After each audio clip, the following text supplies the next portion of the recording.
हमारे planet earth पर total 3040 अरब पेड़ मौजूद हैं और आपको ये बात जानकर हैरत होगी कि हर साल इनमें से 1% पेड़ दुनिया का सबसे बड़ा फर्नीचर ब्रांड आइकिया इस्तेमाल करता है।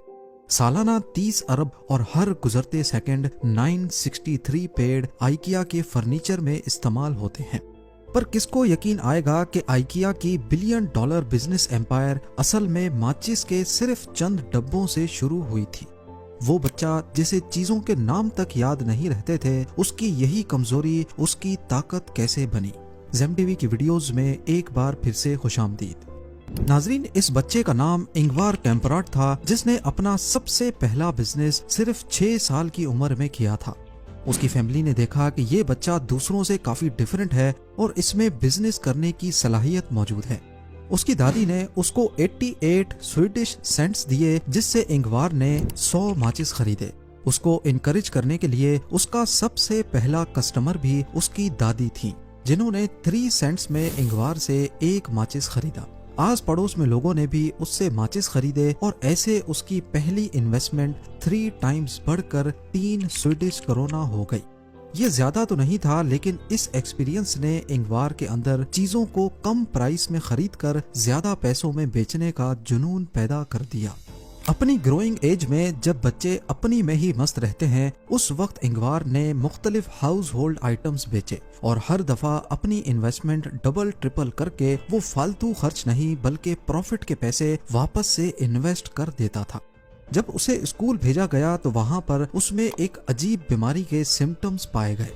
डिसलेक्सिया नामी इस बीमारी में पढ़ने और याद रखने में मुश्किल होती है। पढ़ाई के अलावा इंगवार ने स्कूल में भी अपनी दुकान चमकाए रखी। वो अपने क्लास फेलोज को पेन्स, घड़ियां और बेल्ट्स जैसी चीजें सेल कर लेता था। यहाँ तक कि उसने अपनी लाइफ का सबसे पहला बड़ा प्रॉफिट स्कूल में 500 पेन्स बेचकर ही कमाया। 17 साल की एज में जब इंगवार ने अपनी ग्रेजुएशन कंप्लीट की तो उसके बाप ने उसको गिफ्ट के तौर पे एक ट्रेडिंग कंपनी रजिस्टर करने के पैसे दिए। 1943 में रजिस्टर होने वाली इस कंपनी का नाम आइकिया रखा गया। इस नाम में आई और के इंगवार कैम्पराट को जाहिर करता है, लेटर ई एमटरेट से लिया गया जो कि फैमिली फार्म का नाम था, और आखिर का ए अगुंडरट को जाहिर करता है जो कि इंगवार की विलेज का नाम था। ये बिना शॉप या ऑफिस के सिर्फ एक वर्चुअल ट्रेडिंग कंपनी थी, जिसका ज्यादातर फोकस डिलीवरी पे होता था। इसमें इंगवार वही आइटम्स बेचने लगा जो वो बचपन से बेचता आया था। सिर्फ छोटा सा एक खोखे नुमा शेड था जिसमें वो ऑर्डर्स को पैक करता था, लेकिन कौन जानता था कि छोटे खोखे से शुरू होने वाला बिजनेस एक दिन $1 बिलियन एम्पायर बनेगा। आइकिया के शुरुआती दिनों में इंगवार ने पेन्स, वॉलेट्स और मुख्तलिफ आइटम्स इंपोर्ट करके बेचना शुरू किए। 17 साल की एज में उसका काम सही चल रहा था, लेकिन ये जितने भी प्रोडक्ट्स थे वो दूसरे फिजिकल स्टोर्स में भी अवेलेबल थे। यानी मेल ऑर्डर पर उनको कोई सिर्फ तभी खरीदेगा जब या तो उसकी प्राइस कम हो या फिर कोई नया प्रोडक्ट हो। इस चीज का सॉल्यूशन निकालने के लिए उसने मार्केट रिसर्च करना शुरू कर दी। उन प्रोडक्ट्स की लिस्ट निकाली जो मैन्युफैक्चर तो कम प्राइस में होते हैं पर सेल ज्यादा प्राइस में। उसको ये समझ नहीं आ रहा था कि जब एक पेन 1 स्वीडिश सेंट में मैन्युफैक्चर होती है तो उसको ग्रोसरी स्टोर वाले 10 सेंट्स में क्यों बेचते हैं। जिस उम्र में लड़के आजाद रहना चाहते थे, उसी एज में इंगवार डीप मार्केट रिसर्च में लगा हुआ था। उसने नतीजा निकाला कि प्रोडक्ट्स फैक्ट्री में तो कम प्राइस में मैन्युफैक्चर होते हैं, लेकिन मसला असल में डिस्ट्रीब्यूशन की एंड पे था। फैक्ट्री से प्रोडक्ट ग्रोसरी स्टोर तक आने में महंगी हो जाती है। मार्केट कंपटीशन में इंगवार को कामयाबी मिलने का एक ही सॉल्यूशन था कि डिस्ट्रीब्यूशन और ट्रांसपोर्ट में पैसा बचाया जाए, जिसमें काफी ज्यादा प्लानिंग और मेहनत लगती है। अभी तक उसने अपने कैटलॉग में फर्नीचर शामिल नहीं किए थे, लेकिन 1948 में वर्ल्ड वॉर 2 के बाद स्वीडिश गवर्नमेंट ने बहुत सारे नए घर बनाना शुरू कर दिए। इन नए घरों को फर्निश करने के लिए सस्ते फर्नीचर की डिमांड भी बढ़ गई। ये इंगवार के लिए अपने प्रोडक्ट कैटलॉग में फर्नीचर शामिल करने का बेहतरीन मौका था। आहिस्ता आहिस्ता उसकी फर्नीचर की सेल्स ने दूसरे प्रोडक्ट्स को पीछे छोड़ दिया। वो लोकल मैन्युफैक्चरर्स से ही सस्ता फर्नीचर खरीद कर प्रॉफिट रख कर बेचने लगा। जैसा कि आप जानते हैं कि इंगवार को डायस्लेक्सिया नाम की बीमारी थी। वो फर्नीचर के कोड्स याद नहीं रख सकता था, तो उसने अपने कैटलॉग में इनको सिंपल नाम दिए जो ऑर्डर आते वक्त उसको याद रह सके। जब प्रोडक्ट कैटलॉग में हर प्रोडक्ट के साथ कोड नहीं बल्कि एक यूनिक और अट्रैक्टिव नाम लिखा होता तो लोगों को ऑर्डर करने में भी आसानी होती। ये छोटी सी चीज आइकिया की सेल्स को बूस्ट करने में काफी फायदेमंद रही।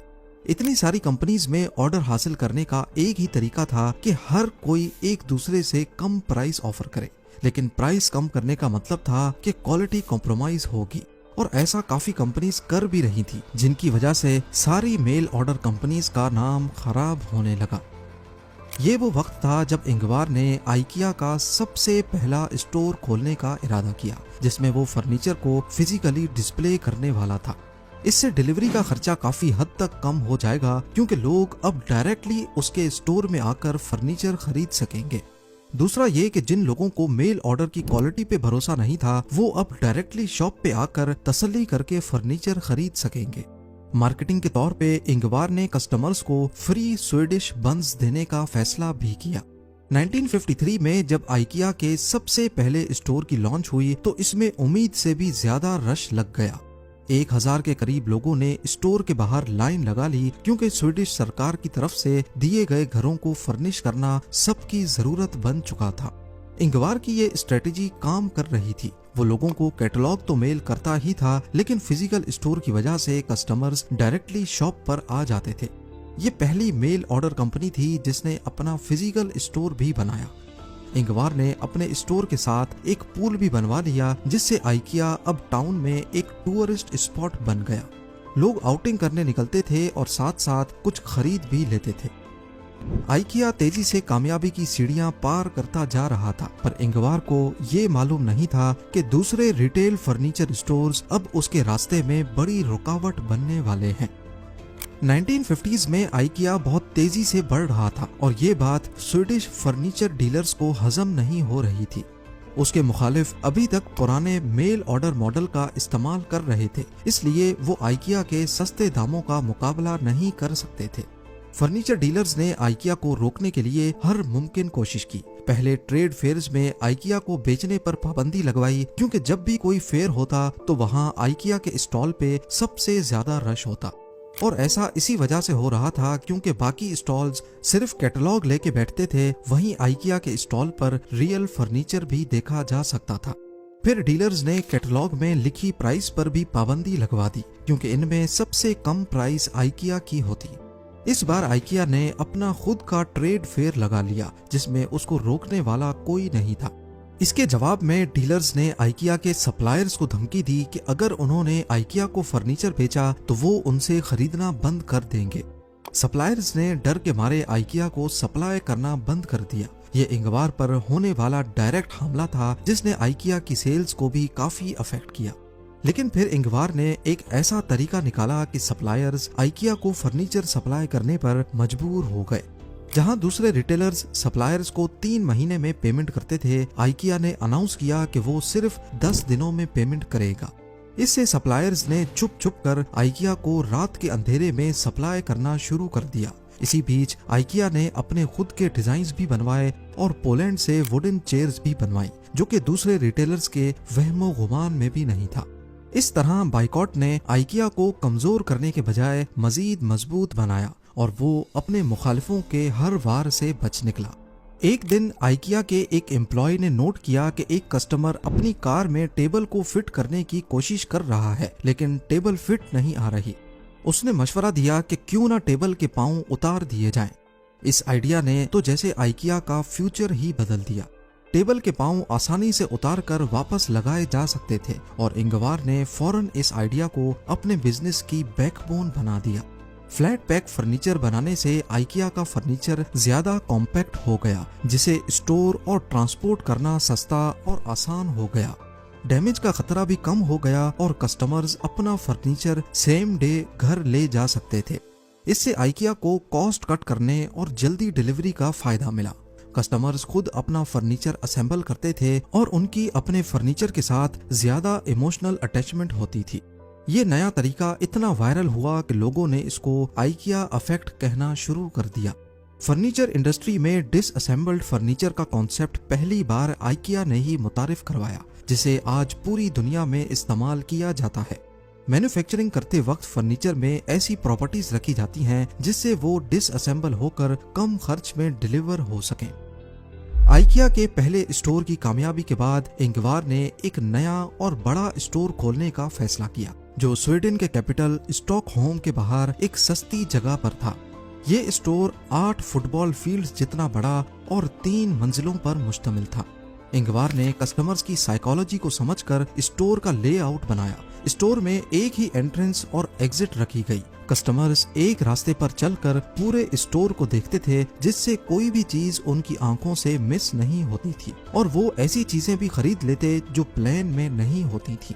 आइकिया का लेआउट ऐसा बनाया गया कि कस्टमर्स ज्यादा वक्त अंदर गुजारते, पर मसला ये था कि दोपहर के वक्त स्टोर खाली हो जाता था। इंगवार ने नोटिस किया कि ऐसा इस वजह से हो रहा है क्योंकि लोग लंच ब्रेक के लिए निकलते हैं फिर वापस नहीं आते। लिहाजा इंगवार ने आइकिया स्टोर के अंदर ही एक रेस्टोरेंट भी खोल लिया। इंगवार की सोच बिल्कुल सही साबित हुई। रेस्टोरेंट खोलने के बाद कस्टमर्स देर तक स्टोर में ही रहते और भूख लगने की सूरत में वहीं से खाना खा लेते। इंगवार के पास अब एक ऐसा बिजनेस मॉडल था जिसकी बस सिर्फ कॉपीज बनानी थी। 1965 में एक नया स्टोर खोला जिसमें पहले दिन 18,000 लोग गए। 1973 तक आइकिया बहुत सक्सेसफुल हो चुका था। अब इंगवार चाहता था कि आइकिया का नाम उसके बाद भी जिंदा रहे। इसके लिए उसने एक खास प्लान बनाया, एक ऐसा प्लान जो उस पर चोरी का इल्जाम लगाने वाला था। जी हाँ, इंगवार का ख्वाब था कि उसके बच्चे आइकिया का बिजनेस विरासत में लें, लेकिन स्वीडन में इनहेरिटेंस टैक्सेस बहुत ज्यादा थे। स्वीडन में पहले विरासत में मिलने वाली जायदाद पर बहुत ज्यादा टैक्स होता था। इस प्रॉब्लम को हल करने के लिए इंगवार ने दुनिया भर के लॉयर्स हायर किए और उनका मिशन था आइकिया को टैक्सेस से बचाना। 7 सालों तक लॉयर्स ने टैक्स हेवेंस में शेल कंपनीज, फाउंडेशंस और ट्रस्ट बनाए। आखिर में आइकिया का कॉर्पोरेट स्ट्रक्चर इतना मुश्किल बन गया कि उस पर टैक्सेस लगाना नामुमकिन हो चुका था। इंगवार की इसी हरकत की वजह से आइकिया पर टैक्स चोरी का इल्जाम भी लगने लगा। और जैसा कि दुनिया का कानून है कि तरक्की करने वाले की टांगें सभी खींचते हैं, 1980s में आइकिया पर एक और इल्जाम भी लगा था। ईस्ट जर्मनी में कुछ फैक्ट्रीज थीं जहां बनने वाला फर्नीचर आइकिया में जाता था, लेकिन उनमें से चंद कंपनीज में कैदियों से जबरदस्ती काम करवाया जाता था, जिसका कसूरवार लोगों ने आइकिया को ठहराना शुरू कर दिया। बाद में जब ये इल्जाम साबित हो गया तो आइकिया की मैनेजमेंट ने एक पब्लिक अपॉलजी लिखकर लोगों से माफी भी मांगी। 1990s में आइकिया के 70 से ज्यादा नए स्टोर्स खोले गए और 2008 में आइकिया दुनिया की सबसे बड़ी फर्नीचर कंपनी बन गई। 2018 में इंगवार कैम्प्राड 91 ईयर्स की एज में दुनिया को छोड़ गए। आज दुनिया भर में आइकिया के 473 स्टोर्स हैं और हर साल 2000 से ज्यादा नए प्रोडक्ट्स लॉन्च होते हैं। इन प्रोडक्ट्स की खास बात यह है कि आज भी हर प्रोडक्ट को स्वीडिश वर्ड्स दिए जाते हैं, जिसकी शुरुआत इंगवार कैम्प्राड ने अपनी डायस्लेक्सिया की बीमारी की वजह से की थी। उम्मीद है जेम टीवी की ये वीडियो भी आप लोग भरपूर लाइक और शेयर करेंगे। आप लोगों के प्यार भरे कमेंट्स का बेहद शुक्रिया। मिलते हैं अगली शानदार वीडियो में।